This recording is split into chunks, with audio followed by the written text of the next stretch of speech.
Hi, Andrew. Thanks for having me back. For those yeah, thanks for having me back. For those who have been following Andrew since the beginning, I was on an interview back in 2020. That's a funny way of saying it, but 2020. And so that interview was about SubmitHub, and I happened to be the guy who started SubmitHub. So I got my beginnings in the music industry downloading a whole bunch of torrents and having so much music at my fingers that I needed to share it with the world. And so I started a music blog in 2007 called Indie Shuffle. And I've seen a lot since then, from the whole web sheriff days where we used to get emails telling us to take down our MP3s, to the emergence of SoundCloud, the dominance of Hype Machine, and then the collapse of all of that while Spotify grew. And somewhere along the way, I happened to start a website called SubmitHub in 2015. And the goal of SubmitHub was to solve a problem that I was having with Indie Shuffle, which was that I was getting about 300 artist pitches a day from musicians who wanted us to feature their content. And truth be told, I was deleting it all because it was impossible to sift through. And so SubmitHub's purpose was to create a sort of a centralized and unified way of bringing that data into Indie Shuffle's ecosystem, sorting through it, and then figuring out whether we want to blog it or not. So SubmitHub has grown a lot since then, but I think that original origin, which I just summed up in 30 seconds there, is important if you are approaching it as an artist. Having that context that, SubmitHub was intended to solve this problem of connecting musicians and connecting curators. And I think what sets us apart quite differently there is that you can look at SubmitHub as sort of a smart directory. It's like your old school spreadsheet with all your contacts, but there's so much more information. And what we want to do is connect you in a transparent and easy way. But what we're not doing is we can't make any promises about your success. So SubmitHub isn't necessarily a place that you can come to, give us $20 and expect your music to blow up. What we're really trying to do is connect you with the right people who can amplify and share your music. And hopefully through this video, I can give you a couple tips about how to optimize those results and what you really should be looking forward to when you get into it. Because there are artists who approach it the wrong way, spend too much money, don't do their targeting properly. And then there are some who can leverage it properly. Even if you're small and you're just getting started, SubmitHub's tools can be utilized to gain feedback on your songs, whether you're getting it from curators or from other artists with Hot or Not. And you can also use it to teach Spotify's algorithm, which is actually one of the things I'm more excited about these days. So that in a nutshell is who I am. I'm the dude making SubmitHub and trying to make it better. Hopefully we learned something in this conversation that I can take back and also use to make the platform better. Yeah, man. So when we last talked, I think it was early 2020. So it's crazy that it's actually been like 3 years, which is nuts. And so since then, I've talked with over 1,000 artists, I think, like one-on-one, and then never mind with my course students and people on my YouTube channel. And so I'm often recommending artists, they say, if I have $1,000, where should I spend my money to market my music? Of course they're doing the whole organic thing too, but that's kind of separate. And so I'll tell them, if you have $1,000, I'm a big fan of Facebook ads. And so I'll tell them spend $850 on Facebook ads, usually conversion campaigns, sending people to streaming services, $100 on YouTube ads if they have a video that's worth promoting, and then $50 on SubmitHub. And half the people will say, when I say SubmitHub, they'll kind of roll their eyes and be like, oh no. Or they'll say they heard something bad online about it, right? And then I tell them, normally their complaints are they didn't like the feedback. They're like, I pitched to 50 people and I got rejected 40 times. And then I'm like, that's actually pretty good. And they're like, what? And so, because the average acceptance rate on SubmitHub is somewhere around 20% acceptance. And I usually tell people that honestly, if they're getting 10%, that's actually reasonable, like a reasonable expectation. If you get a 10% acceptance rate. So the people who kind of either roll their eyes because they've had some bad experience or they think they've had a bad experience, or the people complaining about the acceptance rates, what would you say to them? I like to bring up an analogy of Lady Gaga. If you put her in a room with 100 people and you asked them who she was and what her music sounded like, 98 out of 100 would have no clue. I'm talking just like an average sample size of the population. They wouldn't know who she is or what her music sounds like. All it takes is that 2 out of 100 to make her one of the biggest megastars in history, or at least alive today. And I think that takeaway, that all it takes is really 2 in 100, is an important one when you think about it as an artist. You have to put yourself out there in order to learn who your audience is. And so SubmitHub can be a useful tool for that. Let's say you are submitting to 50 people and 40 of them say no. You might be able to learn something from that, but at the end of the day, those aren't the people that you should be spending your time on or interested in. It's those 10 people who said yes, where you should probably double down on your efforts and try to find similar profiles and like audiences. So you speak a lot about advertising on your channel, and I think that's a really effective way to do that. But one of the important parts of advertising is the learning phase that you go through when you first kick off your campaigns. It can be a lot more expensive. Sometimes the targeting isn't as great, the results aren't good, but if you stick it out and you teach Instagram's sort of algorithms where you belong and who they should be targeting, you can start to get much better results. So I think with SubmitHub, I would often err on the side of encouraging people to start small to get a feel for it, because there is a steep learning curve on SubmitHub. And then also, don't focus so much on the rejection. Try to identify who that audience is that you can connect with and grow within that. So a lot of it to me is hyper targeting, if you will. You want to really focus in on that niche that you're going for. And sometimes that means you'll hit SubmitHub and only have 5 or 10 people to submit to. And that's okay. I think I'm totally on board with your idea that, reserve $800 for Meta ads, $150 for YouTube, and $50 for SubmitHub. That's fine. I think artists do actually often make the mistake of spreading themselves too thin and getting rejected left and right because they're really not targeting as well as they could. Yeah. Yeah, and on the Lady Gaga thing, that's a good point, because Drake is obviously immensely successful. I couldn't name one Drake song. And so I'm not the Drake audience, right? I don't like hip hop. Yeah, I don't think I could either. So that's 0 for 2. And a lot of people, and we both work in the music industry. Right. And I'm sure and I don't think I've ever heard Drake. I don't even really know what he sounds like. And but samesies, if I were to start talking about a Periphery song or a Meshuggah song, you might have no idea who those artists even are. But they've had careers for decades. I thought you sneezed. Right? I don't know what that was. So, Meshuggah's been around for 30 years, and they're immensely successful in terms of a metal band successful. They don't need the whole world to be successful. If you have 1% of the planet population, you're immensely super famous, right? Because there's 8 billion people, and 1% of that's massive. Is what 80 million. Million? Yeah. So that's huge. Now on the SubmitHub side, you were talking about how you can do this hyper targeting thing and kind of learn about your audience. And I know someone whose strategy, he started his own label and he has his own music projects, and his SubmitHub acceptance rates are frequently higher than 40%. Because what he does is, at first he would just kind of pitch to everyone, or everyone in his genre. He's doing electronic music, so it's like a popular genre on SubmitHub. And he just kind of, on SubmitHub, you can track and look at the people that have previously approved you. So what he does is when he drops a song, he pitches to all the people who have previously approved his music. And naturally, most of them will accept the new song.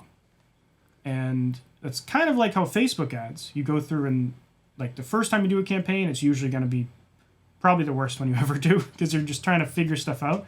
With SubmitHub, it's in a lot of cases, it's probably going to be similar. You're going to try, my music is this genre. And then you pitch to curators in that genre, and they hate it. But you're well, maybe it's this genre. And then instead of getting a 5% acceptance rate, it gets a 15. You're okay, people in this genre like my music better than this genre. And I'm guessing it's a difficult one. It's a difficult one with the genres to really know where you're going to fit. There are some artists who use a feature on SubmitHub called Hot or Not to get a better idea of where their genre should fit. So the way Hot or Not works is that it's completely free, but if you get on there and you rate 5 other artists' songs, you can submit your song to be rated in return. So it's sort of, I'll scratch your back if you scratch mine. And so what you can do on there that some artists do is they will submit their song tagged with like 5 different genres, and then you can actually see a breakdown of which genres are performing better, who's giving you the highest ratings. So you can either do it for free, sit in there and rate other people, or you could just shell out $5 and you can buy 50 ratings. So for $5, 50 ratings, pretty good deal. Yeah.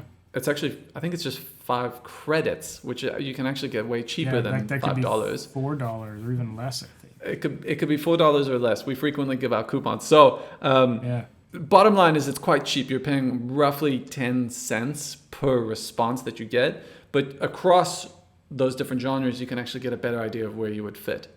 That one's still slightly tedious. So I am debating rolling out at some point the idea of being able to take your song and submitting it with the direct question of what genre is this, and getting 10 responses within 5 minutes. So I think there are enough people on SubmitHub at any given time to be able to respond to that within that time frame.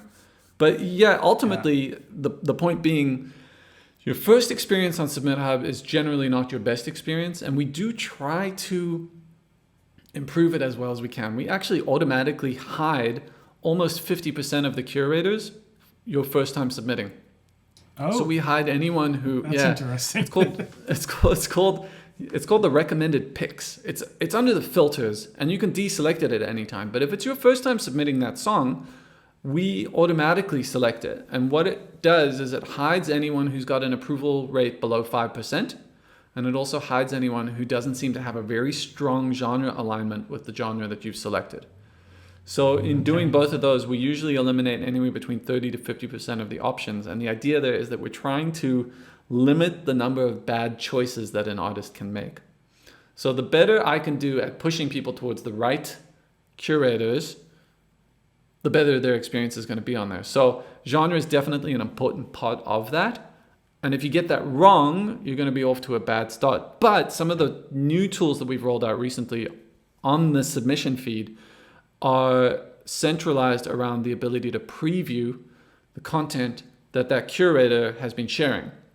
So if you're looking at SubmitHub's feed and you're deciding who to send to, you'll actually see there's a little play button next to their profile that will give you 30-second samples of the songs they've been sharing from within the genre that you've selected.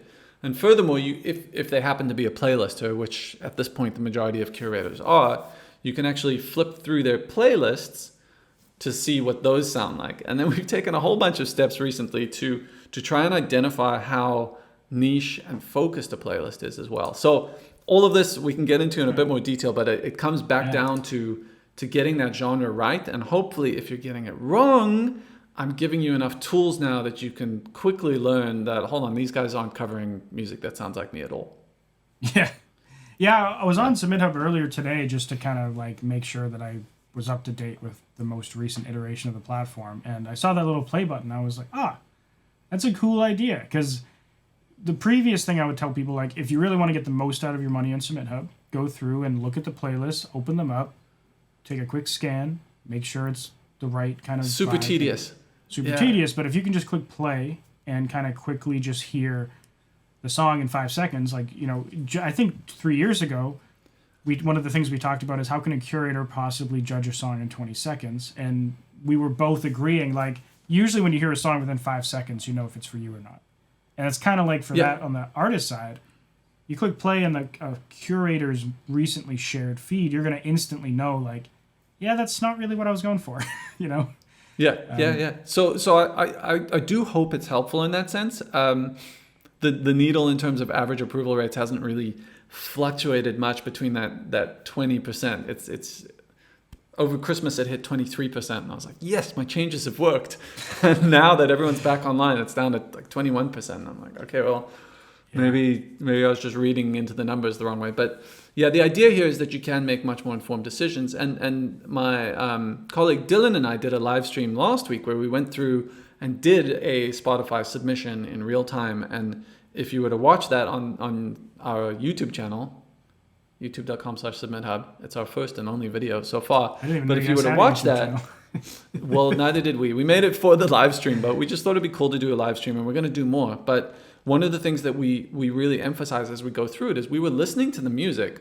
So we were narrowing in our genres, then we were sampling what these playlists were featuring, And a couple times we actually went back and thought, oh, hold on, these genres that even we selected, like we've both been blogging for more than a decade, and we run SubmitHub, and we were still adjusting our own genres based on the samples that we were getting back from these guys. So it's pretty cool, and it's actually all powered by Spotify's API. So it's 30-second samples of each song as you click through it, and it's streaming directly from Spotify. It usually starts somewhere in the middle of the song. I don't know how they allocate what those 30 seconds should be, but it's a good way to flip through it.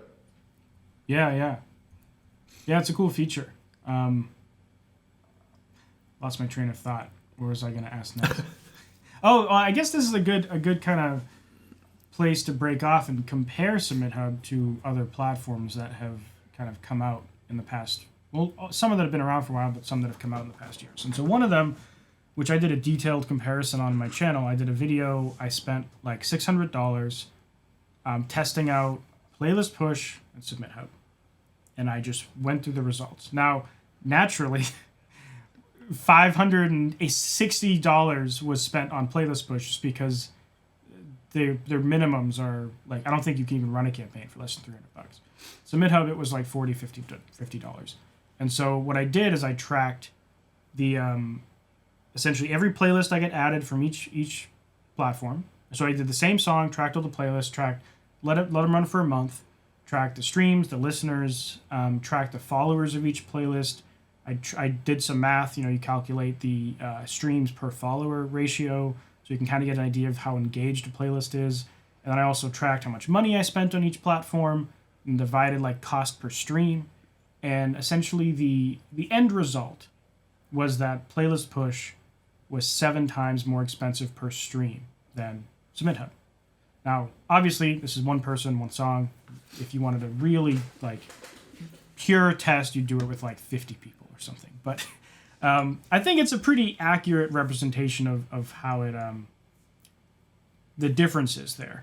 Like SubmitHub is kind of like the Android, and some Playlist Push is kind of like the Apple in a way. Like playlist, and I don't want to make that comparison because I'm actually more of an Apple person. But yeah, I was like, I'm on both. I used to work for Google, but Apple makes some quality products. So what you're implying there is that Playlist Push has a quality product. So the reason I make that comparison is because one of the things that Apple does is they lock off the user from having control in a lot of things, and Android's generally more open. And that's kind of like everything in Playlist Push is it's like you can't pick your curator. The curators can't pick their genre. Often, like as a curator on Playlist Push, I get a bunch of inaccurate music because Playlist Push is matching them to me and I can't change my genre or whatever. And so like on SubmitHub, it's completely wide open. It's like you're given like all these little metrics and everything you can change and select and choose and sort. And like some people find it overwhelming, but I think it's in just like kind of, a lot of Apple stuff is more like simpler, but you get a lot of features taken away. SubmitHub gives you all the features and it can be a little overwhelming, but I think it's much better solution. So I guess like just a kind of a long way of asking, what do you think about Playlist Push? Okay, I think the best way to put it is this. Playlist Push is more like an agency. You're paying them a lot more money to do the work for you. You're basically saying, here's my song, take care of it. So in some ways, they're a bit like a publicist. And that costs more money. So for some people, the time that they would spend on SubmitHub, sifting through these curations, dealing with feedback, following up with shares, that type of stuff, that's not worth $500. Their time is worth more money than that. And you'll find this, especially with something like a major label, right? They've got big budgets. They don't want to dawdle on this. They got a ton of things to going, so they'll just carve out, hey, Playlist Push, here's $1,000, take care of this. So Playlist Push, I think, pitches themselves as much more of a boutique agency type of service. I got banned from Playlist Push as a curator, so I can't speak too well for it. But George and I do have a decent rapport. We've had some good conversations. We feel like we are operating in a slightly different space, and I do think he has the best intentions in mind. But the big advantage that SubmitHub has over every single competitor out there is the speed at which we're able to develop the product, roll out new features, and adjust to the ecosystem and the demands of artists. So you point out rightly that SubmitHub Playlist Push really struggles with genre targeting. And I often hear this complaint from curators as well. And I think that's because they're trying to use Spotify's tags to align your song with the curator's preferences.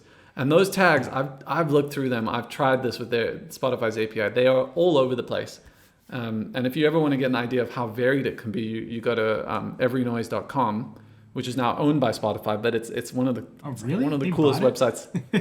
Yeah. You know what, so what's they bought it years ago. frustrating is like in Spotify's API, I'm for some reason tagged as Brazilian synth pop.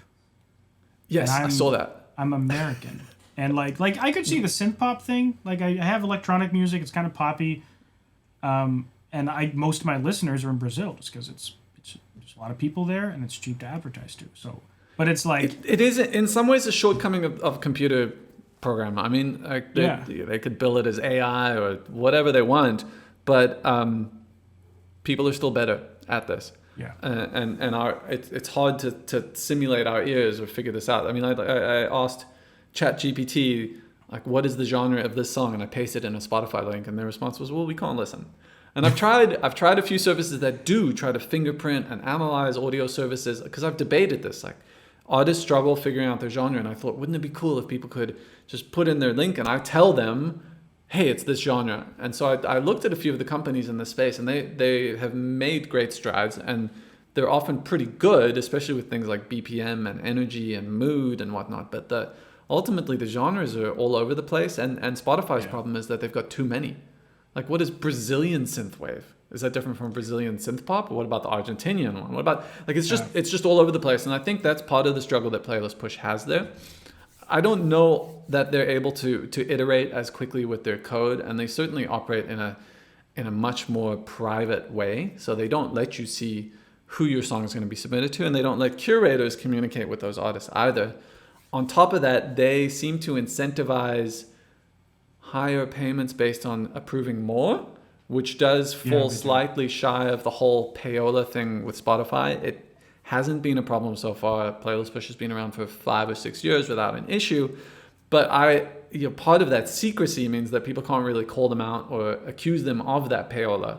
Yeah. But in my mind, we've always steered clear of the concept of trying to pay people more. Like, hey, if you approve more, we'll pay you more, because that's incentivizing the wrong thing. And at the end of the day, you're no longer championing new music because it's the best new music. You're doing it because these people were able to pay the most. So yeah, and for I everyone think watching, Playlist Push has good intentions, but it's a different model. Yeah. And for everyone watching, to give more clarity on how they incentivize people to approve more, is they have a point system.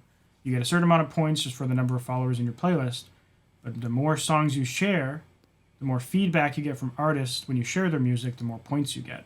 And so if you don't share a lot, you're not getting those extra points, and therefore you make less money because they pay you on this point system. So, and it is like your playlist, or like probably 70% of your points, like your followers, or not. Is it followers or listeners? It's got to be listeners, right? It's listeners. I don't know how they approximate it. I don't know how you guys approximate it either. I can tell you. I'll tell you everything. Oh, yeah. I mean, honestly, like, I would love to know, and also I'm sure everyone would love to know. Because, like, I don't give Playlist Push access to my Spotify for Artists. And they know, I think, even before I share a song. And so it can't be the artist one. And I know you guys will occasionally ask for viewer access and artists just so you can audit. But what's the magic? What's the magic? Okay, here come the company secrets. So this all stemmed from an interview that Ari Herstand of Ars Take did back in 2018. Not an interview, but a review. We had just rolled out the whole playlisting side of SubmitHub. He tried it out, and his big gripe was that the only metric we were displaying was followers. And sometimes on SubmitHub, curators can ask for a higher price than 1 credit. So they can ask for 1, 2, or 3. And generally that decision is based on demand. So if someone is highly engaged and sought after, they tend to get a lot more submissions. And so if you raise the price a little bit, then the number of submissions come by, and you're sort of balancing supply and demand that way. And we were making these decisions based on how many followers these playlists had. And Ari rightly pointed out that followers are not indicative of engagement. And you can see this across many different platforms, but I think Spotify is one of the more egregious cases of this, especially on the playlisting side. So I said to Ari, like, what am I supposed to do? Spotify doesn't make this information public. There's no way for me to get it. And I was lamenting about this to a friend, and she said, well, have you ever checked out Spotify for artists? And I said, yeah, like you visit an artist's page? And she's like, no, it's this dashboard that Spotify gives you if you're an artist, and you get to see all the information about your playlists and where the streams are coming from and that type of stuff. So she gave me access to the band that she managed, and I looked at it and I was like, this is the data I need. So I tried to scrape it, and I quickly learned that that's private. You can't get in there. There was no open API. I couldn't do it. And so I came up with the idea of paying artists to export their data from Spotify for artists and then upload it into SubmitHub. And then I just use a little bit of code to take that. Spotify gives it to you as a CSV spreadsheet. So I use a little bit of code, take that, bring it into SubmitHub, anonymize it so no one can really tell which artist, whatever. I just know which playlist it is. And those formed the early basis of the numbers that defined how much engagement a playlist has. And these numbers are a little bit spotty. It requires, so what happens is about 3 weeks after a playlist has shared an artist, I reach out and I say, hey, we'll give you some free credits if you upload your data. I think the response rate's about 15 or 20% tops on that. And I also am very picky about which artists I approach. So if there's any sort of association with a label, PR firm, or any other curator on SubmitHub, then they're not going to be approached because there's a potential conflict of interest. Right. And so I'm looking at really independent artists who are operating on their own. I reach out to them. Then Spotify used to have under their discovered on section. So if you're an artist and you get into playlists, Spotify will show you which playlist you're on. They used to show how many listeners each playlist was getting that artist in the top 5. And so I used something called Mechanical Turk. I don't know if you've ever heard of that, but you can pay it's an Amazon like, service. Like a certain, like a very small amount to go do a small task, essentially, right? Super tiny. I paid 7 cents a task in US dollars. And the task was open up this artist and type out their top 5 playlists. So like paste the link and how many listeners they got. And so I was able to collect data that way for about a year or two until Spotify got rid of that listeners number. And that made it a lot more difficult. Fortunately, I still have all of that data. And what I can do from it is, I've actually never told anyone this, so here's exclusive access on Andrew's thing. I can look at that historical data, which is about 200, 300,000 data points, and actually determine, based on how many listeners an artist has and what position that playlist is in the discovered on, they're going to be getting a range of roughly this from that playlist. So it only works really well when it's a small artist. So let's say they've only got 300 listeners and your playlist is position number 2 in their discovered on. Based on my historical data, position number 2 for 300 listener person usually accounts for 21% of listeners. I'm making up these numbers, but then I can pull a rough approximation and I can look across 20 artists in that playlist to do that. So there's another little piece of info that I can use to provide this. Yeah. And then I've got even more. I've got more. And none of the other guys have this. I'm convinced that some of them, like Groover and all that, are just getting their numbers by copying SubmitHub. I don't know what they're doing. Like our info's public, so they might. That's actually a good strategy if you're a new player, because it's like where just else? copy it.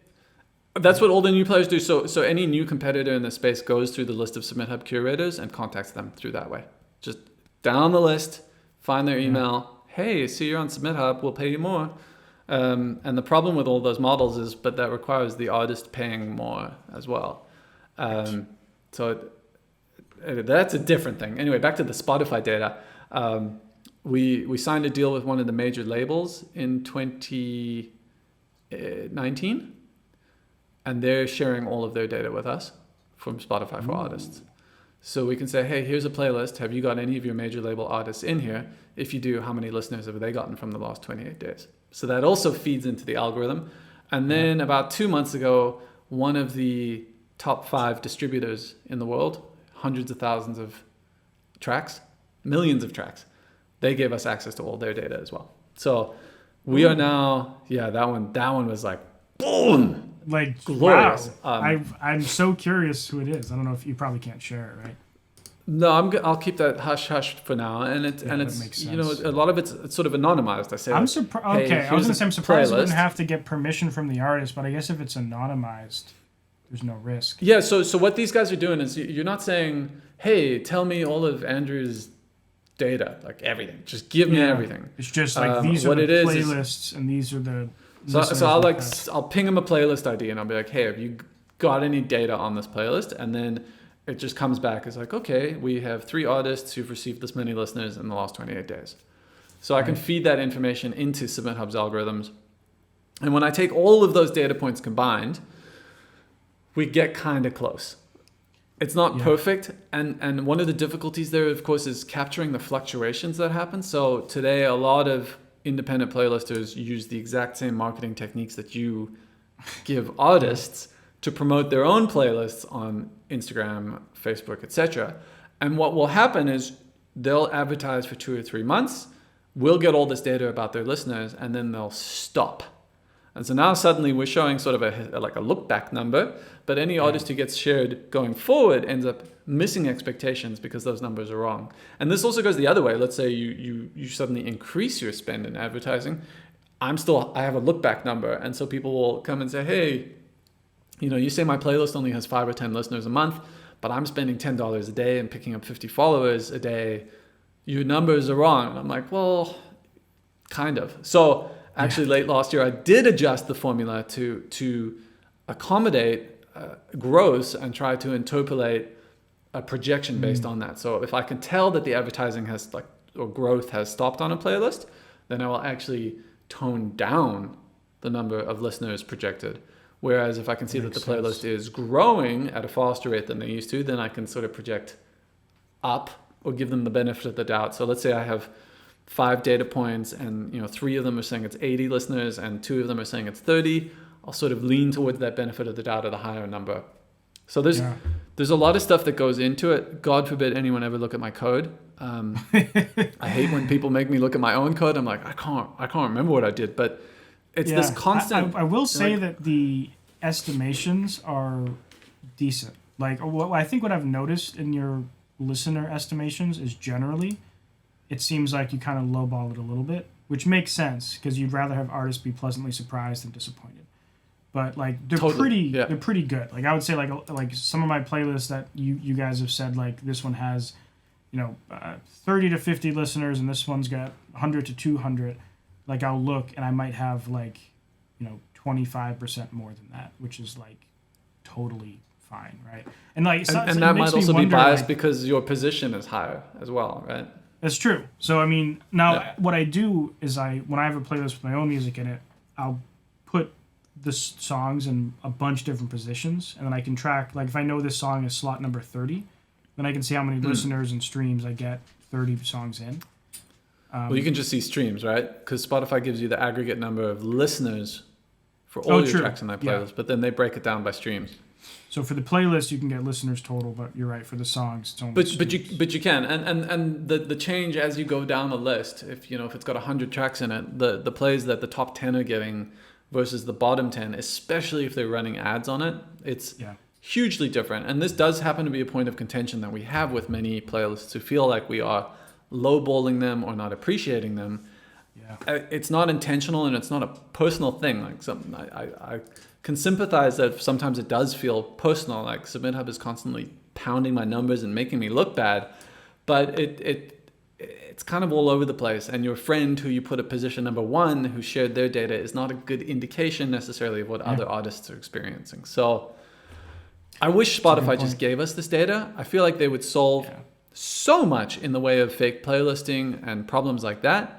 But as it stands, they don't. I don't think they have plans to.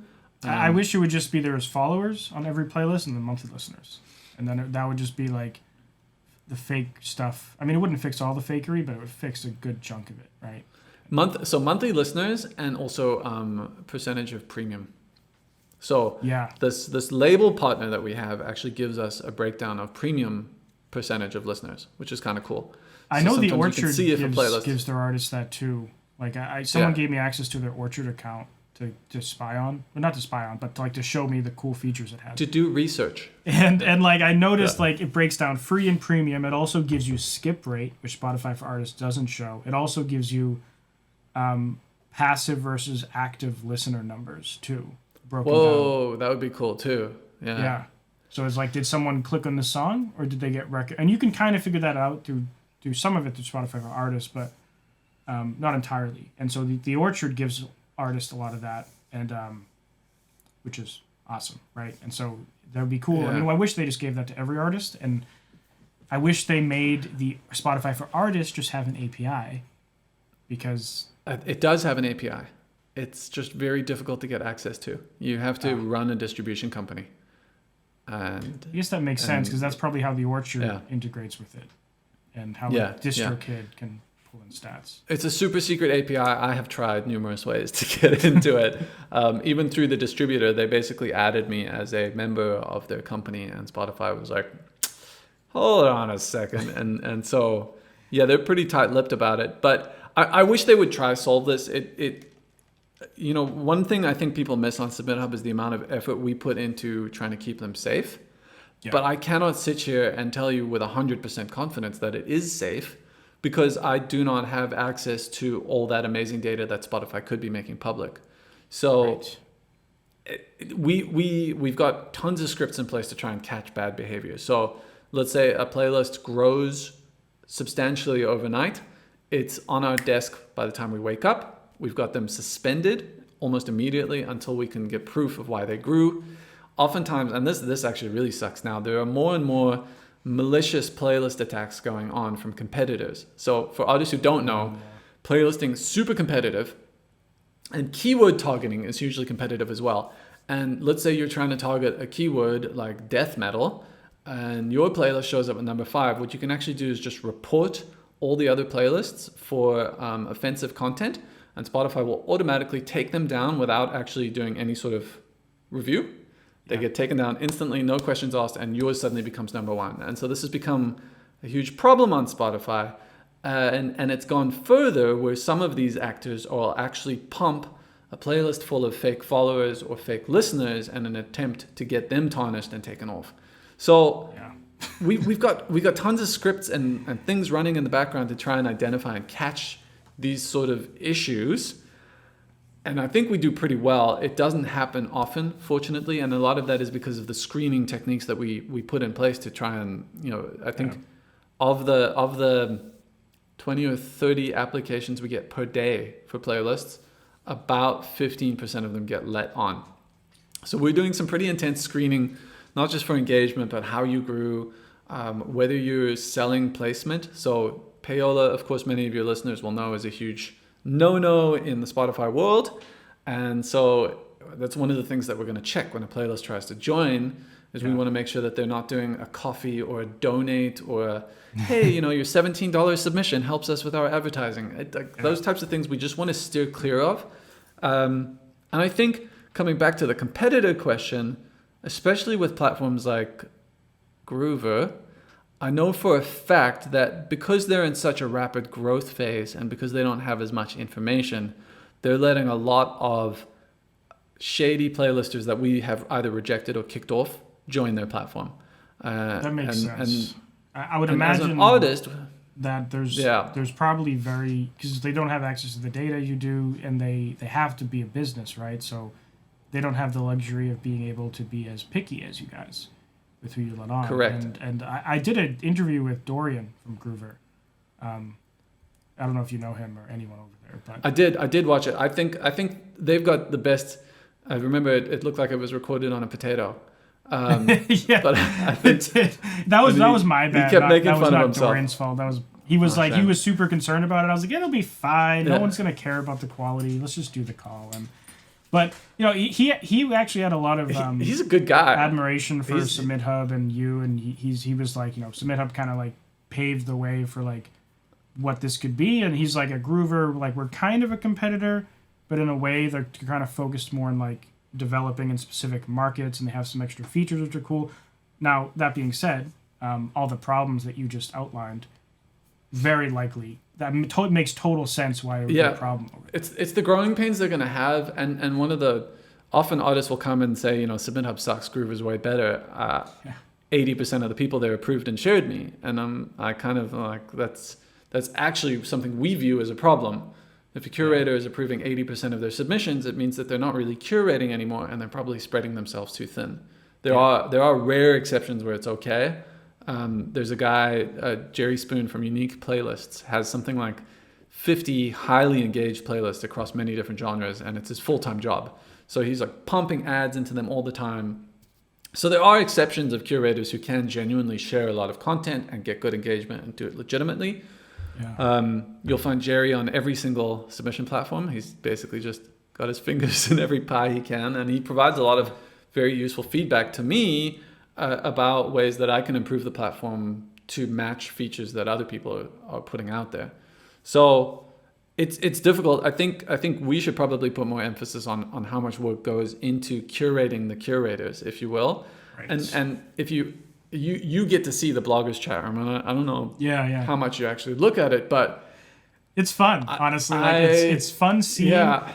Sometimes, so like when I do a one-on-one call with an artist, if they complain about SubmitHub or really any type of curator thing, I'll kind of just like, one of the ways I'll explain to them how it is on the other side as a curator is just by kind of just like reading a couple chats in the bloggers chat. Because I'll mention, because like they're thinking, oh, these evil bloggers, these evil curators. And then I'm like, honestly, like, I see why you would think that, because it's us versus them mentality. But I'm like, I'll kind of look at the chat, and there'll be someone, and I don't have it open right now. There it is. And I'll just be like, it's just a bunch of people in here, just like that own playlist, just trying to get people to listen to them and trying to like get artists heard.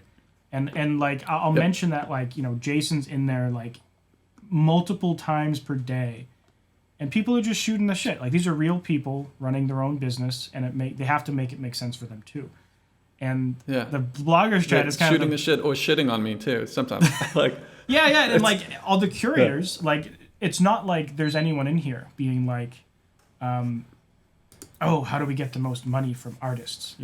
It's more so like, I've seen a lot of people saying like, how do I make it so the artists that are pitching to me aren't wasting their money and I'm getting the right music? And they'll ask you, or they'll recommend something to you, and you'll be like, oh, I don't know if we could do that, but maybe we could do this. And then everyone will be like, no, Jason, that's a bad idea. Let's do this. And you're like, oh, cool. Okay. I'll go try to make that happen, And it's 24 hours later, it's in place. That's actually also one of the differences. That is a nice thing about the platform, of how fast changes happen. So like literally, you're right. I wish it was that perfect. This is again where I can't say with 100% confidence that you will never encounter a fake playlist on SubmitHub. We can be tricked. People have tricked us before. It sucks, and we definitely gain nothing by exposing artists to that risk. Yeah. But the similar comparison can be drawn on the curator side, where the majority of them do have good intentions in mind, but there are definitely those who literally created their playlist because they heard they could make money pushing people. And they're often quite easy to spot. They apply, like, we have a minimum threshold of 1,000 followers on a playlist to apply. It's not that's just the minimum. From there's a lot more metrics we look at, but many of those 80% of applications who are rejected, you can tell they literally just hit that 1,000 today. Like, that was it. They spent their money on their ads to hit 1,000, and now they're done. And there's actually a few guys out there. There's one in Ukraine and one in El Salvador, and they're basically, and one in Italy. Their service is that they will help you set up your playlist, get to 1,000 followers so that you can apply to join SubmitHub. Oh. That's their angle. Wow. And we know exactly who these guys are and all the shenanigans that they're up to. You've created entire black markets, Jason. How do you feel about that? Well, they're transparently out there, but so you can tell when people are doing it because they genuinely are passionate about music. There's usually more of a history there, some background. They've been doing it for years, and you can tell the ones who literally heard that they could make some money playlisting, and so they threw together a playlist. I do know some people who, like, they've grown their playlist legitimately with ads, and then they apply to SubmitHub, and I'll talk to them and they'll be like, yeah, I've been rejected from SubmitHub like 2 or 3 times. You know why? And I'm like, honestly, like, they probably just have so many people applying, so they're just like prioritizing people who have, like, not just the minimum threshold, people who have more, maybe have been around for a couple of years. And because, like, if you have 1,000 I can apply, if you're listening out there and you're thinking about it, I mean, I can give you some clues into what we are looking for today. one of the most important factors here is the nicheness of your playlist. So I'm a big believer in, I almost want to say I'm a disbeliever in the power of Spotify, but at the same time, I think it can be leveraged the right way. So the wrong way to look at independent playlists is, I'm going to get in here and I'm going to blow up and I'm going to get a bunch of listeners and I'm going to get my money back from it. That's the wrong way to do it. And that's a similar thing to the advertising, right? Your ROI doesn't come straight away. You often end up spending a lot more money than you get back in royalties. But you're looking for that tail and how you can really integrate yourself into Spotify's algorithms, teach Spotify where to show your song, who to associate it with. And so the big kick we've been on lately is this nicheness and specificity of a playlist. How consistent are they in their coverage? And so one of the things we're looking for when people apply is that their playlist is not a broad focus or mix of genres. And sometimes there are genuinely good playlists that are like all over the place in genre, right? They still have a theme, a cohesion.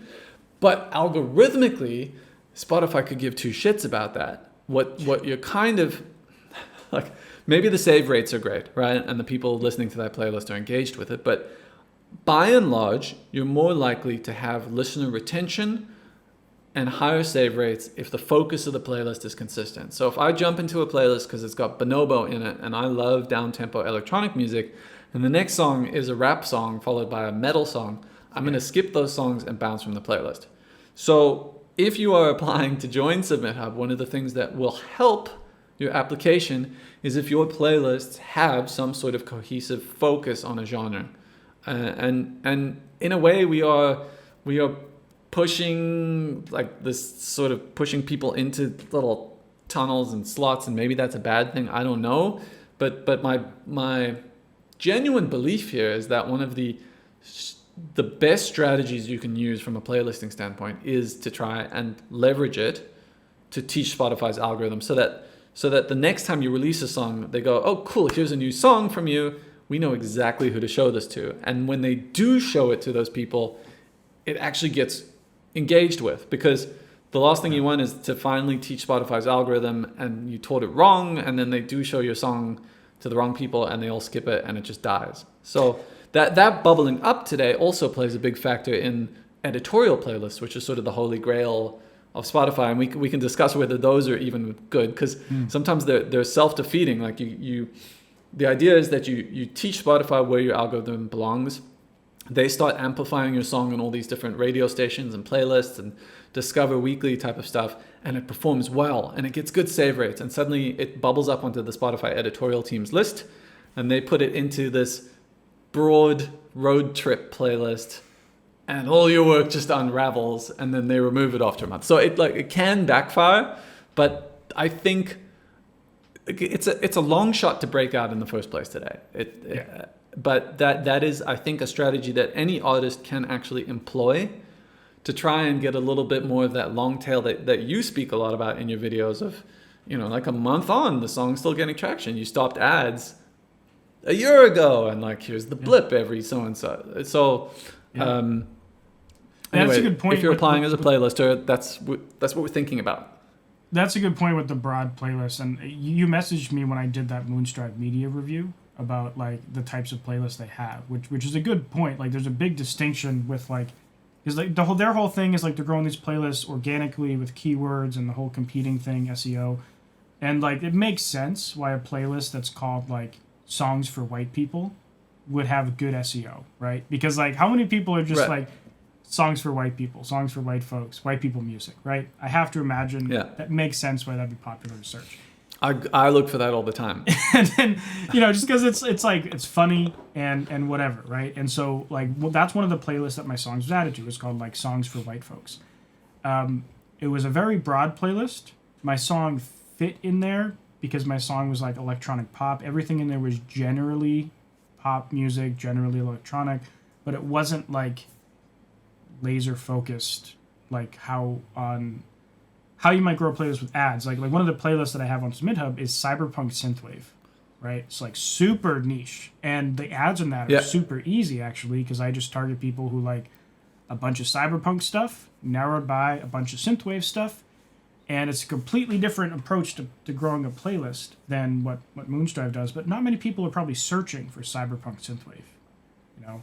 Yeah, and you can take this exact same approach as an artist using the ads that you're running. So this gets back to the point you made at the very beginning of, spend 800 of your budget targeting ads and 150 on YouTube and 50 on SubmitHub, because those SubmitHub victories, let's call them, if you get, you submit to 50 people and 10 or 15 of them say yes, the cost per conversion or engagement might actually end up working out a lot less than your ads, but the ads are guaranteed. And I think this is why, in general, ads have a much more positive perception than SubmitHub does, is because Facebook doesn't say no.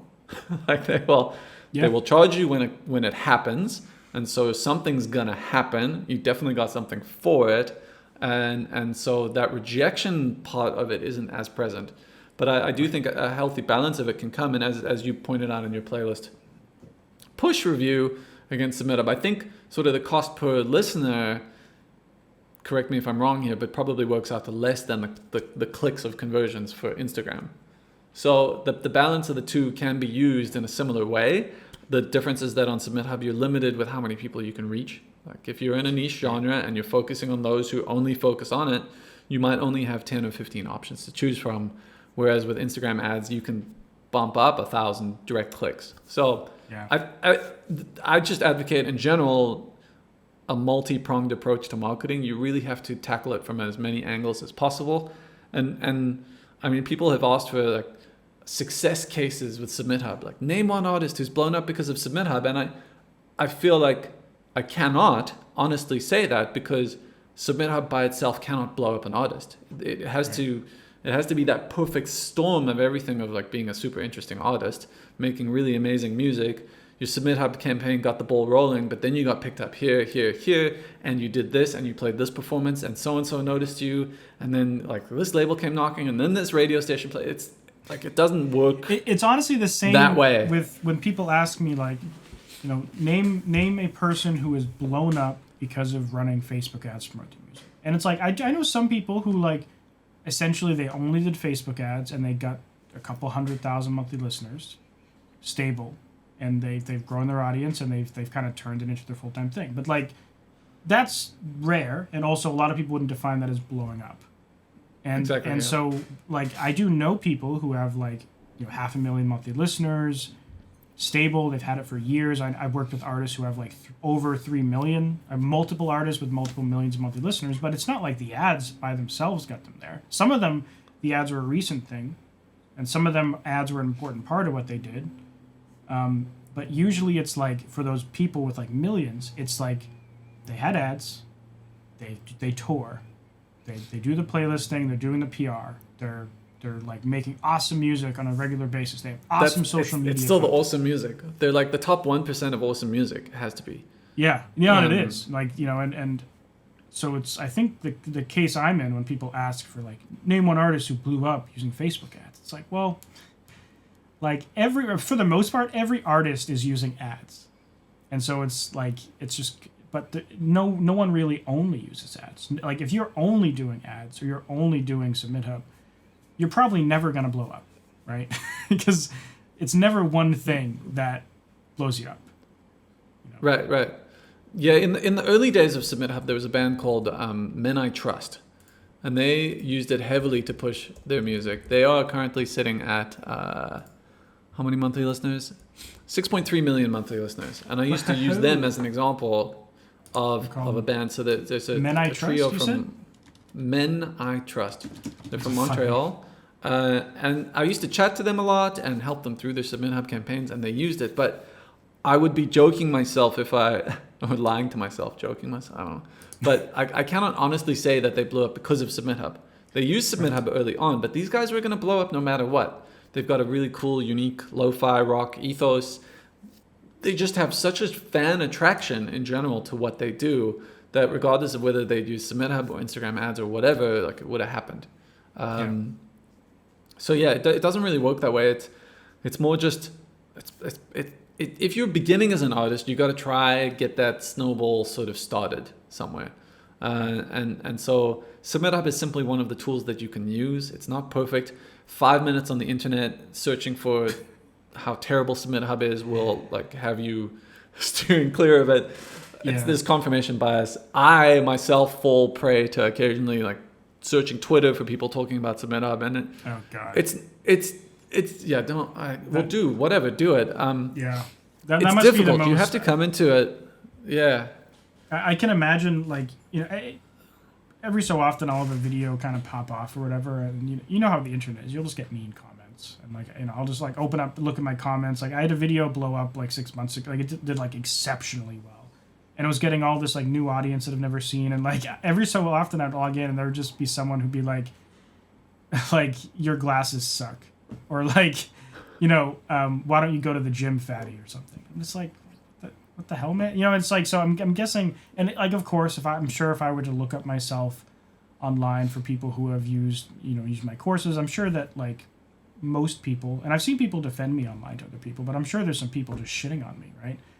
And as a music artist, if you gain popularity, you're gonna have that happen too. And Kanye West, everyone shits on Kanye, but it's kind of like, people forget that when they shit on SubmitHub online, like criticism's good, of course, but like, it's at the end of the day, it's like essentially one guy trying to make a platform that works for both sides of an economy. And you have feelings too, So yeah, look, it does stress me out, and God bless my wife, she listens to it a lot, and Dylan too on my team has always been there as a shoulder to cry on. I've learned a lot from it, right? Yeah. I don't want to say it's the same as being an artist and having your music rejected, but I have to treat it that way. And so what I look for from it are ways to improve the platform. So today, I use it as a tool to identify the shortcomings of SubmitHub. And when I start to see consistent complaints and consistent trends come up, then we want to take action on it. So I'll give you an example of a trend that was very common. People would often complain that they would submit to a playlister who cost 3 credits, and then they would do that because the playlister has a ginormous playlist getting thousands of listeners. And then that playlister would share them on one of their secondary or tertiary playlists that only gets 10 listeners. And so those people would feel misled, basically, hey, even when you do get approved on SubmitHub, all the playlisters are crap. And so that became a big thing for me of, well, that wasn't my intention. And initially I went off to the curators. I was like, dude, what the hell? You're on here for your big playlist. Stop sharing to your little one.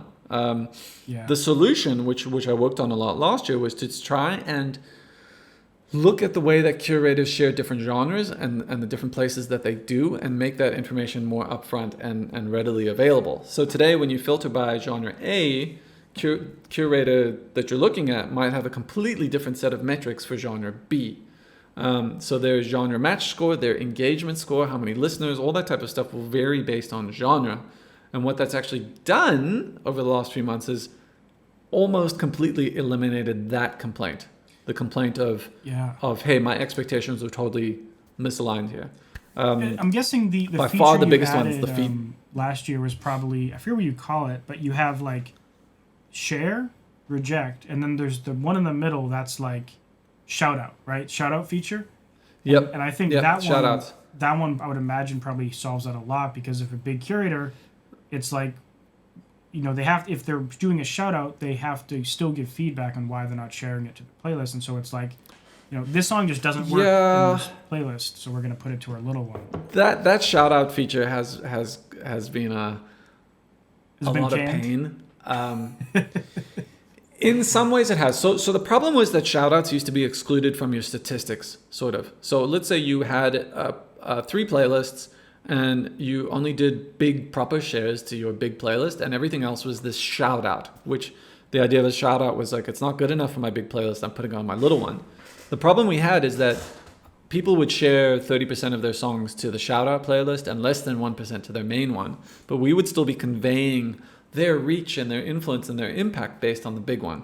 So the major change that I made sort of midway through last year was that shout outs actually count towards your statistics now. So if you are sharing 30% of the time to your tiny playlist and only 1% to the big one, that is going to get weighted out, and your engagement that gets communicated to artists is going to be pretty low.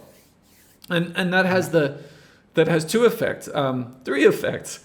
It sets artist expectations in a better place. It results in a lot of curator complaints that we are unfairly showing their profile and making them look bad. And then the third thing it does is it encourages those curators to actually turn things around and either grow that small playlist or start sharing to their big one again.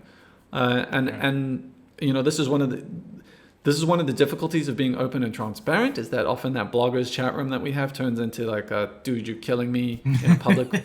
And then like 3 or 4 more people will pile on and be like, yeah, this is unfair, I agree too. And then I have to try talk it off and alleviate it and try to get it. So this actually happened a couple days ago where the engagement score is now basically gone for all curators. You cannot see your overall engagement score. And the reason is because it actually varies so much by genre, especially for playlisters with multiple playlists.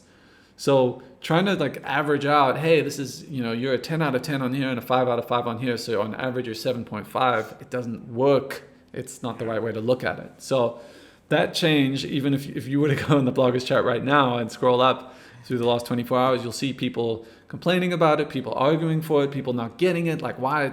Someone was even like, hey, Jason, I found a bug in your code. My score's gone. I was like, nope, it's not a bug.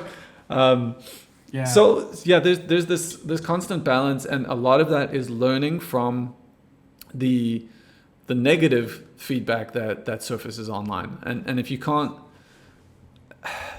I don't think it's possible to not let it get you down. Like, it's easy for us to say to artists, you know, don't worry about that 98 of 100 who don't enjoy you, focus on the 2. Yeah. I think our human nature is to look at that 98 out of 100 and really dwell on it. So for me, you know, when these conversations happen on Reddit, the big one right now that's getting me down and has for years is feedback. No matter how much effort we put into trying to coach curators to give better feedback, someone still comes along and says, hey, sorry, I don't like your genre. And I'm like, why are you even taking this genre? And why did you take their money for telling them that? By the way, if you're an artist and that happens, we will refund you if you bring that up. We regularly do. And we don't actually take it away from the curator. We just pay it out of our own pocket. But that's a different people story. Often complain to me about their feedback. And I'll kind of explain it from like my perspective when I'm listening to someone's music. Like, sometimes there's nothing wrong with the song. Like, everything's well done. It's well written, well produced, whatever. It's just like you listen to it and it just doesn't have it, right? It just doesn't, for whatever reason, the hook just doesn't appeal to you. And so, like, often I think the default feedback is, you know, honestly, the song sounded well done. It just didn't stand out to me, or it just doesn't feel like it fits in my playlist. And I think that's the feedback that a lot of artists are complaining about. That is exactly. But sometimes that's the only thing you can say, because if there's nothing wrong with it, it's just like, I think this song is great. It's just like, it's just not for me, and I don't even know. Sometimes I don't even know what else to say, right? Yeah, in those cases, I actually refund often as a curator. Other people have a different mindset. Like, hey, you just got me to listen to a minute and a half of your song that I didn't enjoy, so I'm entitled to this money. And anyway, it's one of the struggles that we have. I don't have a great solution. Today we joked about using ChatGPT to give all the responses, but then that just fulfills the accusation that I occasionally see of people being like, yo, SubmitHub curators are fake. It's just Jason coded a bunch of bots that respond with it. Yeah, I can confirm natural language that curators in the back end do have to actually listen for that 20-second threshold or 90-second if it's like, it will not let you reject it or accept it, and or not really reject it until you hit that. And you cannot, if you try to copy and paste, I'm sure there's a way to work around the code and force it to, but like by default, you cannot copy and paste feedback. Correct. So the input has copy pasting disabled, but then there's actually secondary checks that go on. So if you do manage to get past that, or you literally just type the same thing, or you type something similar, my code takes a look at your last 50 feedbacks, and if there's any one of those that has a 90% match to your current feedback, it gets rejected, and you have to rewrite your feedback. So the copy pasted thing is actually really rare. The biggest complaint tends to be around vagueness of feedback. and over positivity. So a lot of curators come in and be like, man, epic drum solo, really love the vocals on this, but I'm just not connecting with it. Yeah. And they're like, well, if you thought it was so epic and you loved it, why are you declining it? And I think it's exactly your point of sometimes you just don't like a song. And for a music blogger, it's often easier to put that into words. But for these Spotify playlisters, many of them have never really written. Yeah. It's just difficult to describe, like, why don't you like a song? Right. The other one that always pisses people off is when you're like, the mix isn't that. Just struggling to get into the mix. Yeah. And then they're like, no, dude, a Grammy person mixed this. What's wrong with it? I mean, what I tell artists to do... I hear it all. I see it all. Yeah. I tell people to ask for feedback, that they want specific and honest feedback, but I tell them to generally just never read it. Because, like, one, they're going to get sad, because it can be brutal to hear feedback on your song. And then two, you will see contradictory feedback. Like, you'll have people that are, oh, I love the mix in this was phenomenal. The production was great. Instrumental was great. Hated the vocals. And then the next one will literally be like the opposite. Like, I freaking love the vocals. The mix sucked. And it's, a part of it is that it's just opinions, right? And, what sounds good to one person doesn't to another. And I think another is, like, when people don't know how to communicate what a song is, like, they're just like, oh, I don't like it. I don't like the voice, so therefore the vocals suck. Or I don't like the instrumental, so that must mean the mix and the master sucks. And then the artist is reading this feedback, and they're like, they're trying to actually decipher it as if it was written by a music professional, but in reality, sometimes it's just written by, like, a 19-year-old who's living in his mom's basement who happens to have a really popular playlist. In some cases. Right. In some cases, it's a mediocre playlist. In some cases, it's actually music. I've gotten some awesome feedback on SubmitHub that's, like, super detailed, but it's a mixed bag because it's the platform, right? It's whoever you pitch to. We try to warn you now. I mean, we do a much better job of displaying upfront which curators give good feedback and which ones don't. And as of last week, you always used to be able to click in the options on the top right of a curator listing and view their feedback. As of last week, that's actually in line. So if you see a note that says this curator, users tend to rate their feedback above average, there'll be a button right there for you to click on and read their feedback. Anonymized, you don't know who it's for. But there are rare exceptions where they go, hey, band name, thanks for sending your song this. And you're like, okay, well, that's not anonymous anymore. But generally, you can actually preview that feedback up front. And so again, this is in line with trying to set expectations. Yeah. Another move I did earlier this week, which we're not sure is going to be a good move or not, but when you're reading your feedback right below it, I actually show that curator's ratings.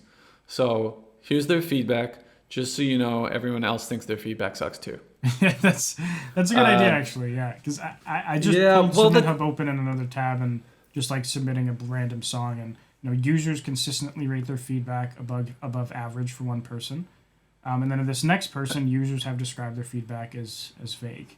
And users rate this as below average. You should see a learn more button next to view more. It's like a little gray text. I'll pull that over your face so people. I just have it embedded in the video, but, like, on SubmitHub, you can literally just look at all this playlist I'm looking at is Check Vibe Sound, and this is all the feedback they've gotten. And they give really bad feedback. So sorry, Check Vibe Sound, you've actually approved one of my songs before, so thank you, but apparently your feedback sucks. So, but, like, I mean, honestly, like, that doesn't mean their playlists are bad either. Like, they might have awesome playlists. It's just to set expectations up front. Like, they might have really consistent playlists that match exactly the genre you want, great listeners, and a good approval rate, but their feedback sucks. Yeah. But hey, good news is that they're probably going to improve you, so you don't even have to deal with their feedback. One of the other steps that I think will help here that I'm currently working on in the background is if you submit a song on SubmitHub right now, what happens is that every time a curator responds, you get an email. Boom, boom, boom, boom, boom, boom, boom. If 80% of those are rejections, you're going to focus on that. So what I'm planning to do is actually kind of combine these into more of a digest. So that rather than getting boom, boom, boom, boom, boom, boom, boom, boom, boom, it'd be like, hey, in the last 24 hours, you've gotten 3 approvals and 7 rejections. And like front load those approvals. It would be cool if kind of reading. If, like, almost you could have it every time they get approved, they get an email. But if they're getting rejected, that comes in a daily digest. So that way it's like they're excited when they see an email from SubmitHub. except for the daily digest, which like, well, in the daily one, you could summarize, here's all the approvals again, and then here's the rejections. So maybe it like, it's not like every time they get an email from SubmitHub, it's like, oh, this feedback, it's killing me. And then they start associating that negative feedback with SubmitHub, you know, even though it's not you, it's the curator. I don't know. That, to me, I feel like if every time I get an email that was an acceptance, I would kind of be like kind of positive feedback loop of like, emails from SubmitHub are a good thing, not a bad thing. Which is definitely not the current feedback loop. So that is another example of something that I'm trying to work through. So I've actually got the digest code running in the background, but I haven't. It needs another day or two of code for me to actually make it work. Yeah, well, that's awesome. That sounds like a good feature. One thing I wrote down to ask you about is you guys have SubmitHub links now, which you've had for actually quite a while.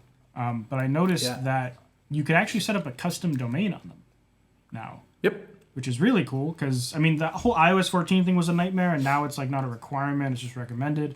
But it's cool that like, and I haven't played around too much with it, but it looks like it's pretty customizable.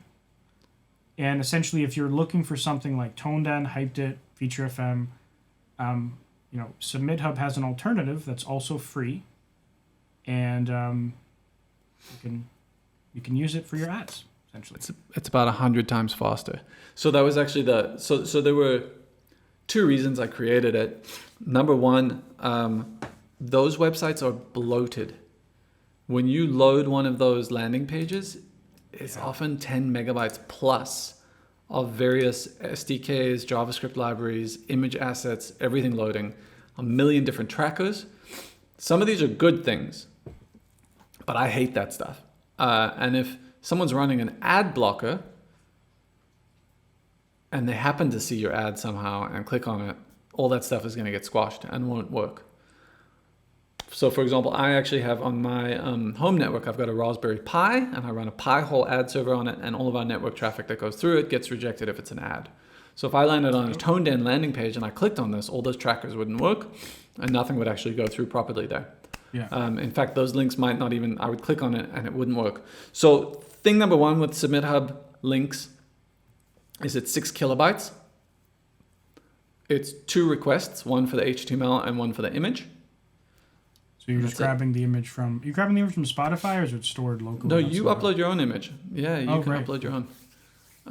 I will default use the playlist image if you don't want to. Just pull it from the API and be like, cool, do you want this or do you want to replace it? But ultimately, the main thing I was going for was, can I write the smallest, most compact piece of HTML to deliver a customizable thing that loads like that? Yeah. So that's the one thing it offers. And the downside is that there are fewer things you can put in there for tracking and bloating, but you can get your view content and your page view. And I think I coded it so you can put custom events. Yeah, the custom events thing is something I've kind of learned recently. I was talking, I don't know if you know Hyped It, the guy behind that, John Gold, but I was talking with him recently, and we were talking about how, like, on ToneDen, when you use the view content event, like, Facebook kind of has a preconceived notion of what view content means. Whereas if you give them a custom event, they have zero preconceived notions, and so you're kind of training it from scratch. And so I was pleasantly surprised when I looked and saw you could just go in the SubmitHub link and then just, like, type in event and make it whatever you want. Like, it doesn't have to be a standard event, right? Yeah. You could just type in, like potato or whatever, and it'll fire a potato event. I believe it's anything you want. Yeah. I have to give this all of a caveat that, like, I learned all of this in about 24 hours, coded it, and I haven't looked at it since. Yeah. So that's the caveat, but it works. Yeah. The second thing it does help with is that we can actually tell when a playlister is using it, and we have access to that data, so we can reflect that on SubmitHub and say, hey, this playlister is using ads, here's how many views they're getting, and it's viewed as like a sort of positive check mark next to their playlist. So that's the second advantage to it. We don't require anyone to use it. We're not trying to push people towards it. We don't have any incentive to use it. It's there. It works. But the bottom line is that the whole idea is that it's a really low resource super fast, effective way of doing like landing pages. Can and at the end artists of the use day, it too? I don't. Yeah, kind of. Yeah. Well, I actually have it on my to-do list. I added this 2 days ago. Someone just said, "Can I just put a different link in besides a playlist?" Right now, it's just set up for playlists. I think it would take me about 10 minutes of code to change it.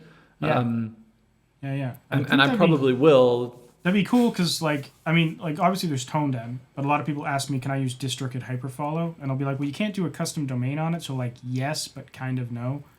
And so it'd be cool just be like, you know, if you're looking for a free thing, if you don't like tone dead for whatever reason, it's like, well, now you can use SubmitHub links. It's another free option to recommend. So, yeah, whenever you spruce it up a little bit, let me know so I can check it out and see how it works. Because the page speed matters. Like, that's one nice thing about Feature FM.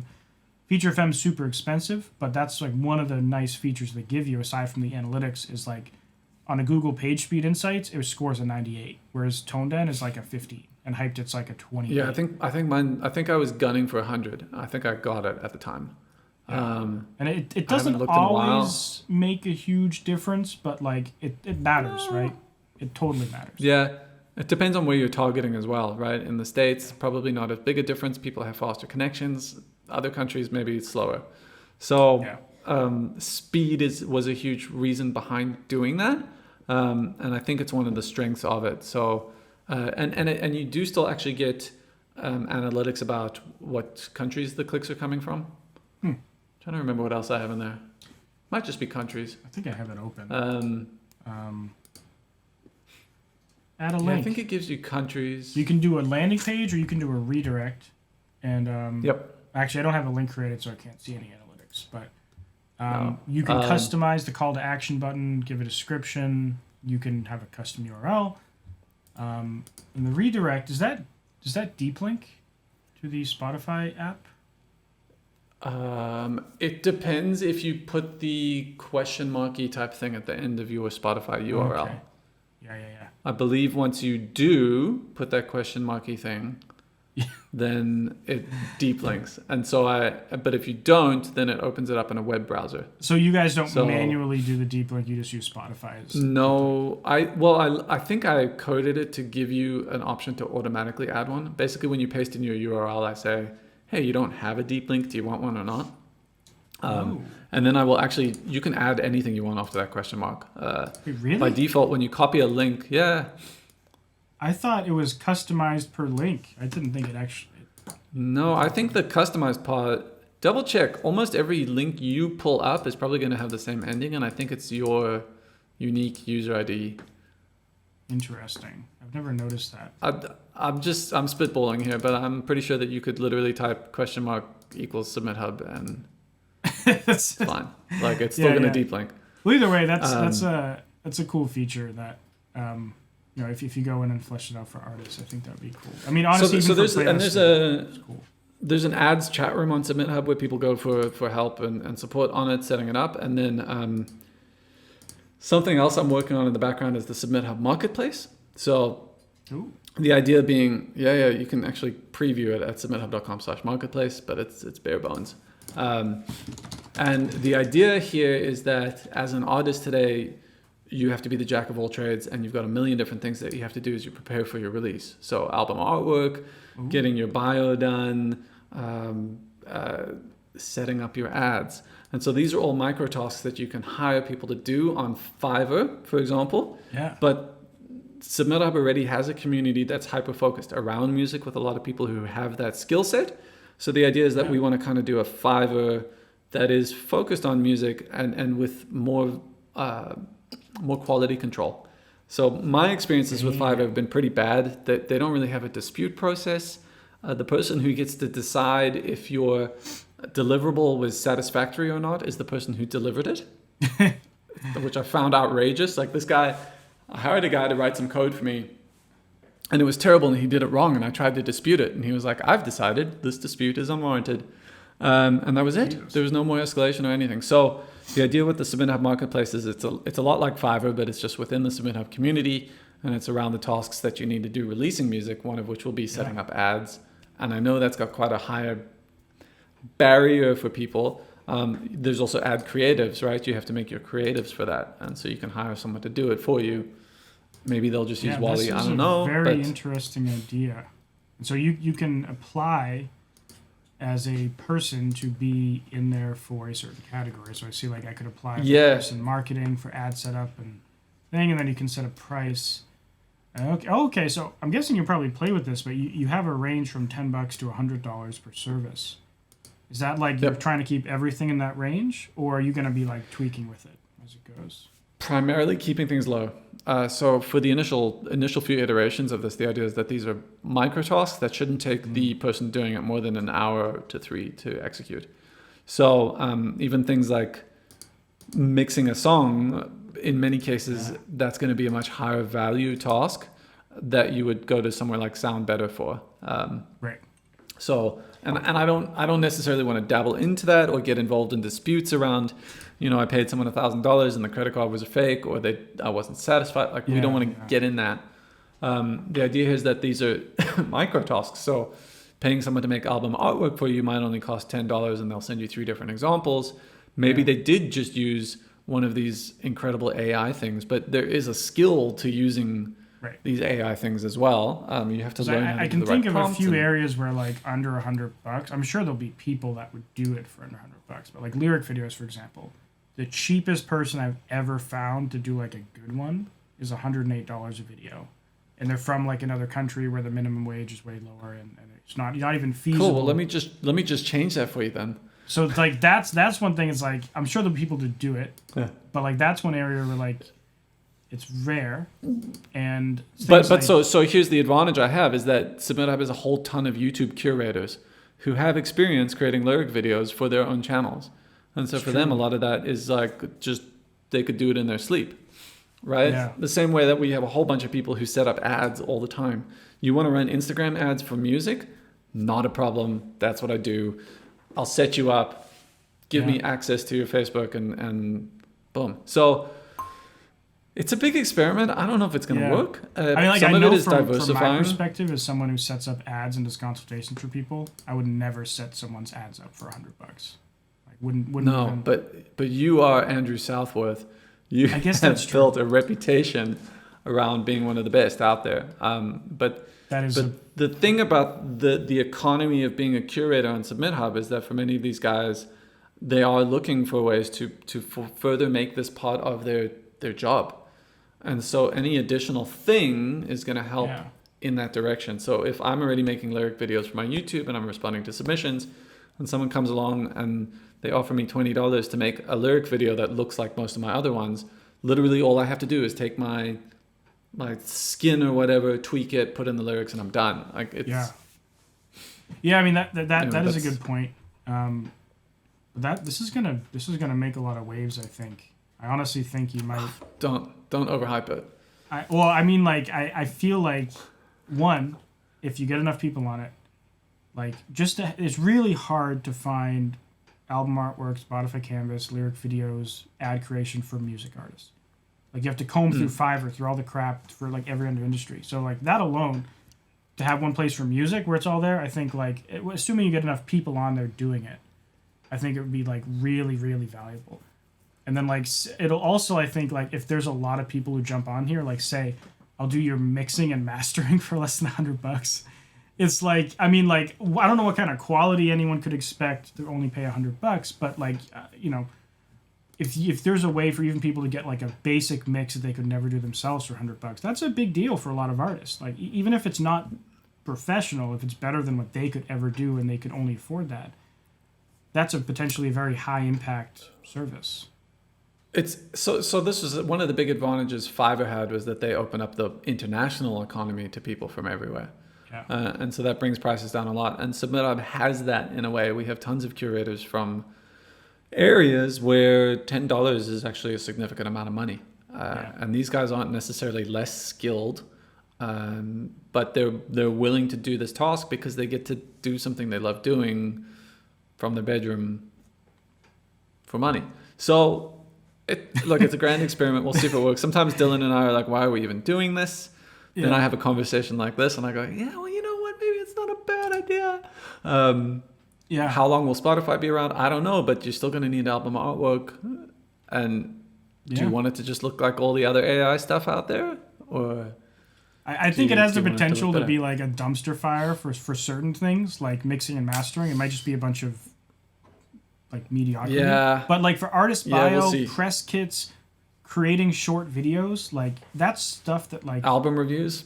yeah, like that's something Also. that would be way like it's all under the $100 price point. Even a quality person could do it under there, and it's for music. So it's like I even if you have to comb through it and like remove a bunch of categories or something, I think it's a fantastic idea, honestly.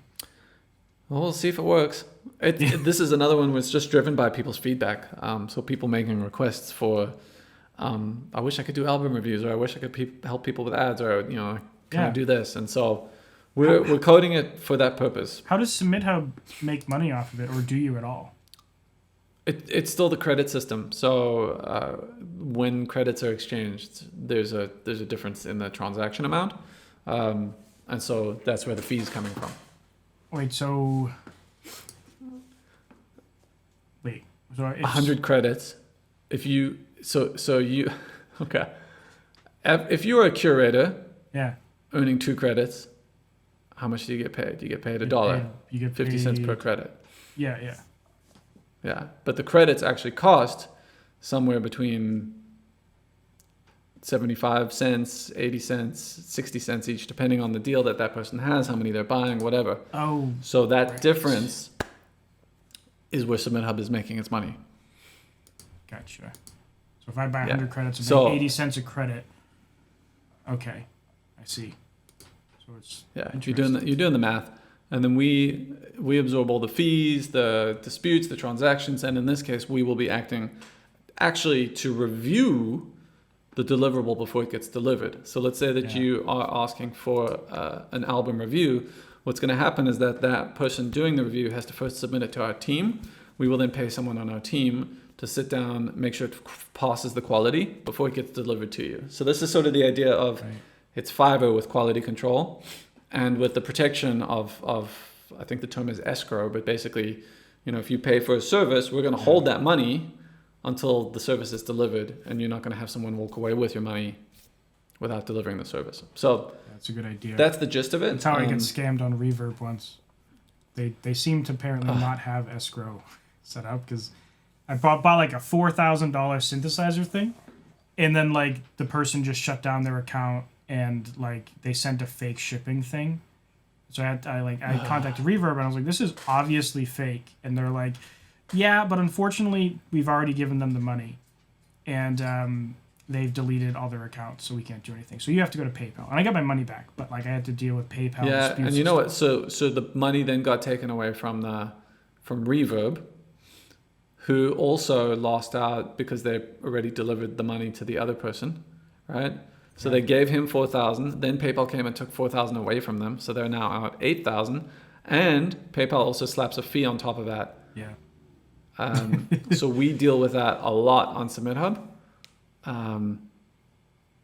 There are a lot of people out there either using stolen credit cards or deciding that they weren't happy with their purchase, and what they'll do is they'll just reverse the payment, at which point we are now out of pocket, plus then PayPal slaps you with a fine for allowing a transaction like that. How could you? I hate the dispute thing, because like one of my courses, I have a 14-day refund policy. So it's like if someone isn't happy, they email me, say I'd like a refund. As soon as I see it, I go and do it. Like I don't ask them, I don't make it difficult. It's like, are you within 14 days? Cool, refund. And honestly, if someone's like really unhappy, a little bit past that, I'll just give it to them anyways.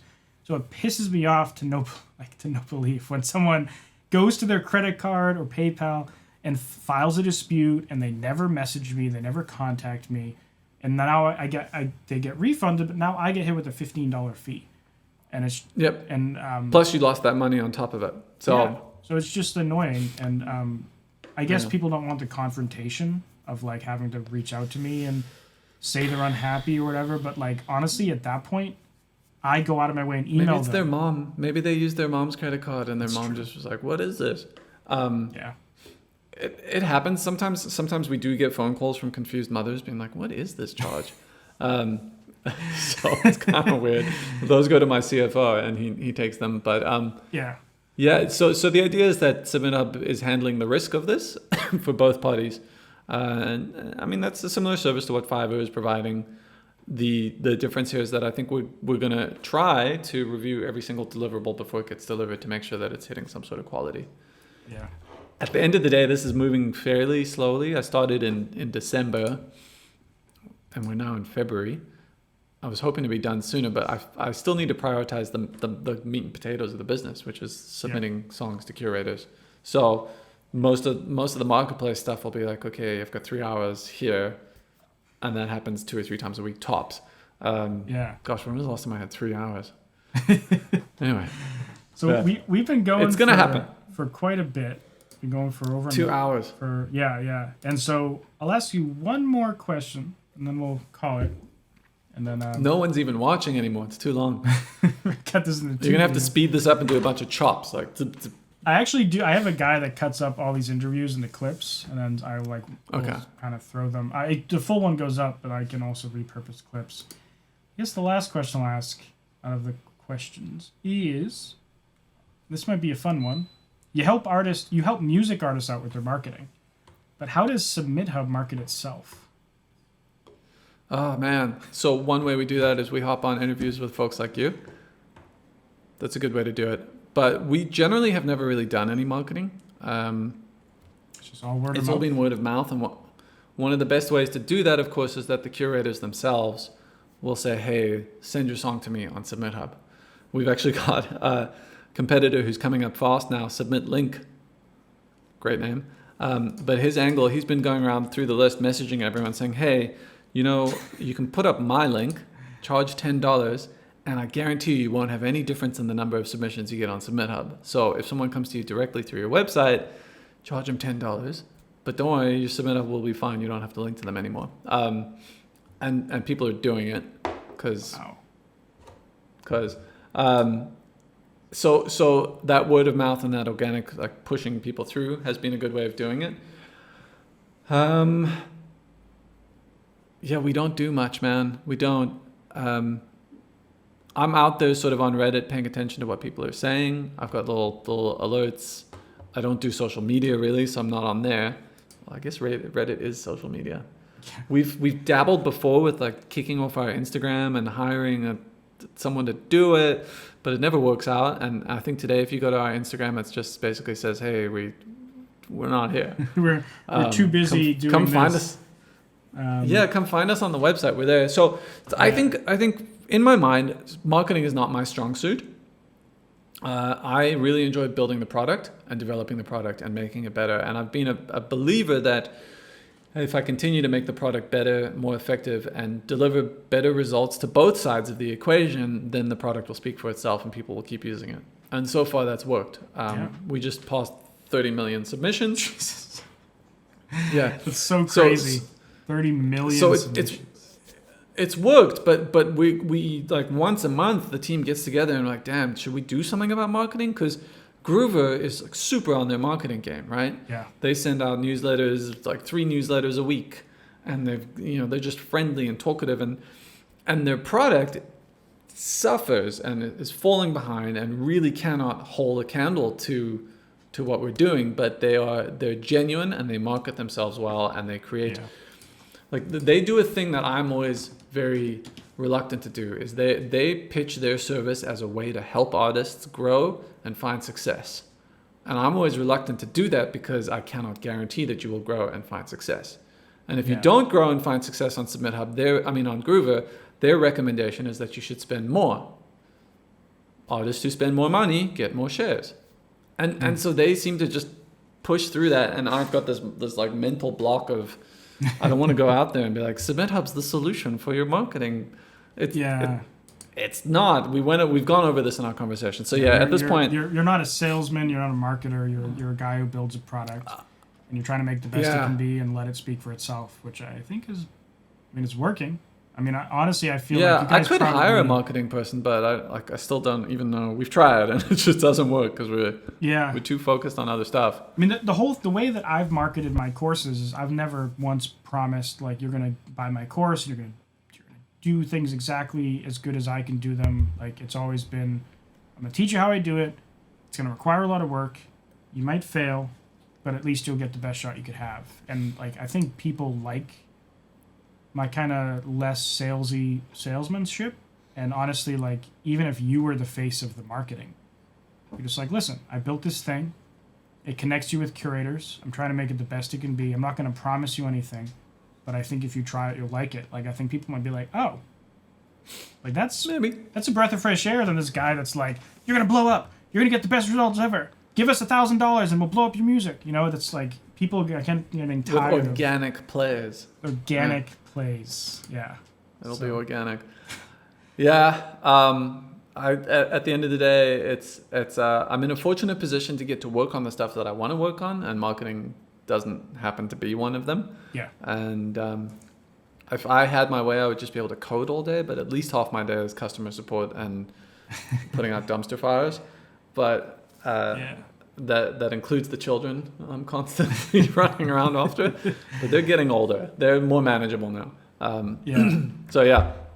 This year we'll do more communications work, I think. So as I said, we're going to try to move towards this digest, get rid of sort of the overwhelming negative emails, and then start to follow up with things like how SubmitHub keeps you safe from fake playlisters, because I don't think people realize that the work that we're putting into doing that. Yeah.